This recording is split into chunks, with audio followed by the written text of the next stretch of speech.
After a miserable winter and very long hiatus, we're back working on the old ASS2000. First up, removing the drivetrain from the chassis. That way we can swap the subframes and bolt on some new parts.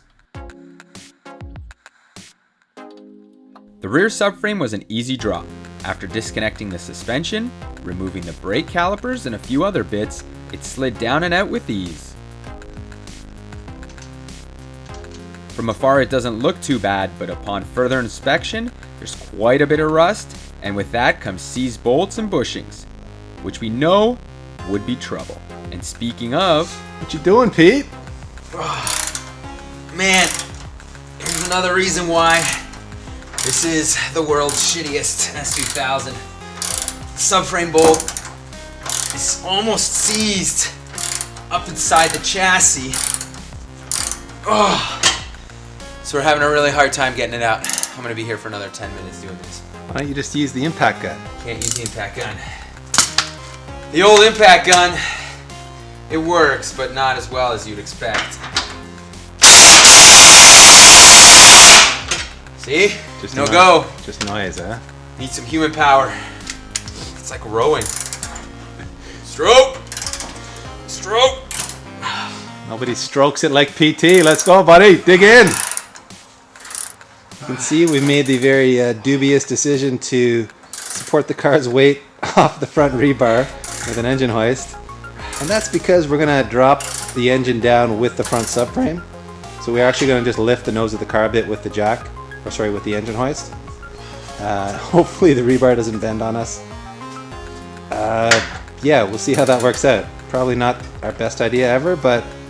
We definitely support it though, you know. Yeah, we do. This is how you do it on the ground. Tree mechanic right here. We don't have any of those fancy hydraulic car lifts. We're doing it on the ground, the way God intended.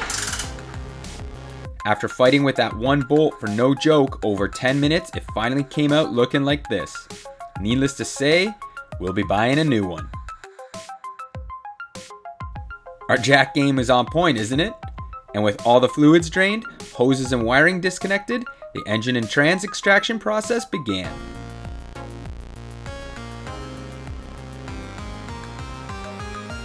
Dropping the engine and transmission from below is a bit of a balancing act, especially when you're using jacks.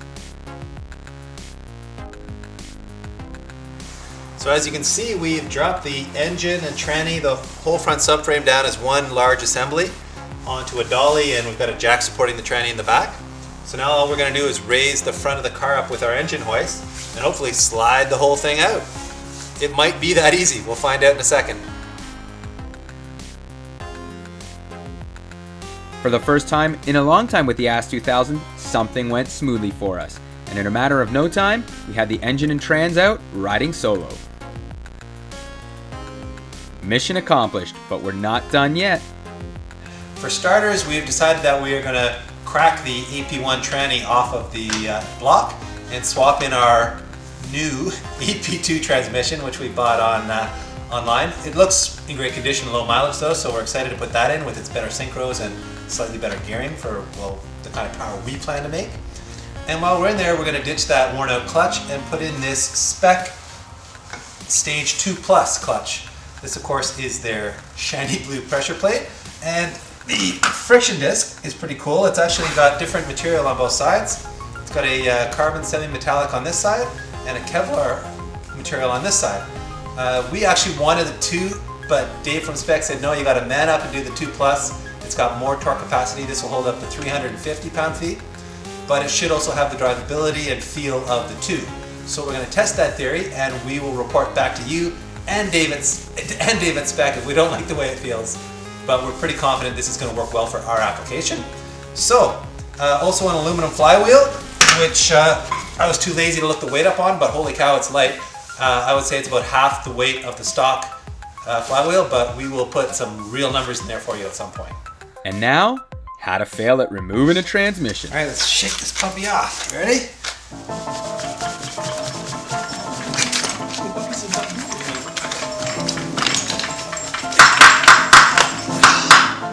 Take 2.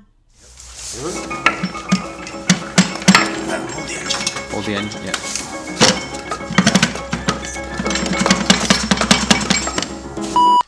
and 3.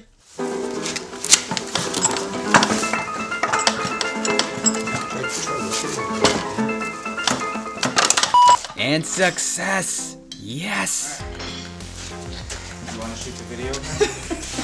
Well, I'm shooting.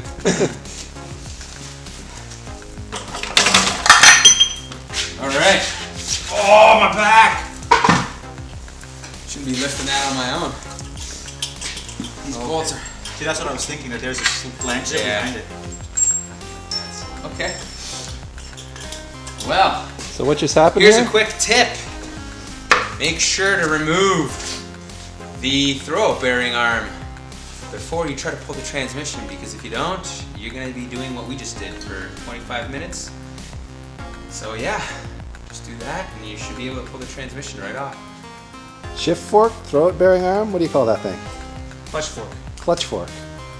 Yeah. Looks like a The fork. slave goes and you... It's a fork, people. That's all you need to know, okay? It's good forking going on Some here. type of arm.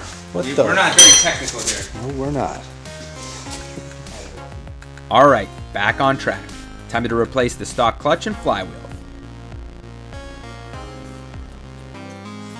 So we just popped the pressure plate and stock clutch off, and it's kind of surprising to see that the friction material on the disc is not that badly worn. There's still a fair bit of material there, although it does look a little bit glazed, so that may have been contributing to why it slipped. Pete and I were also looking at the pressure plate, and it looks like there was some slipping happening here with some hot spots, and same on the flywheel. So it could be that the clutch was poorly aligned, so there wasn't good engagement happening, and that's what was causing the slipping and the hot spotting that we're seeing here. Anyway, we want more clamping force, more torque capacity, because we're going to make a bunch of power with this car eventually, so it's good that we get this stuff out of there anyway, but surprisingly it's not as baffed as it felt like at the track. So hey, there you go. Alright, so here in the highly sophisticated Speed Academy metrology lab, metrology boys and girls, look that one up. Weights and measures and shit like that. So we have a bathroom scale from, oh, I don't know, Canadian Tire for 20 bucks, and we're gonna weigh some flywheels. Stock flywheel, let's see what she weighs. We're gonna say 14.5 pounds. That's actually very light for our stock flywheel.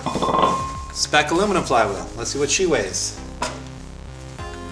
Woo, 7 pounds. So, just like I guessed, half the weight of the stock flywheel. I'm just that good.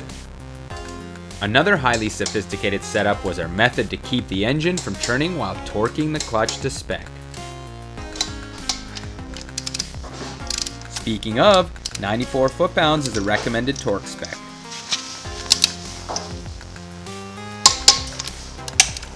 As for the clutch pressure plate, 19 foot-pounds is all you need to hold them in place.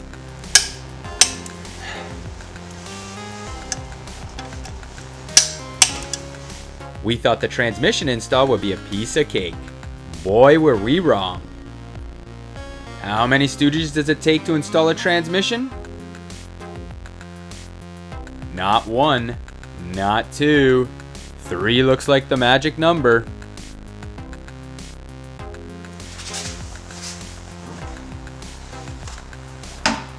Oh! Take that. Take it the bus, Dad. Oh, you like it like that, eh?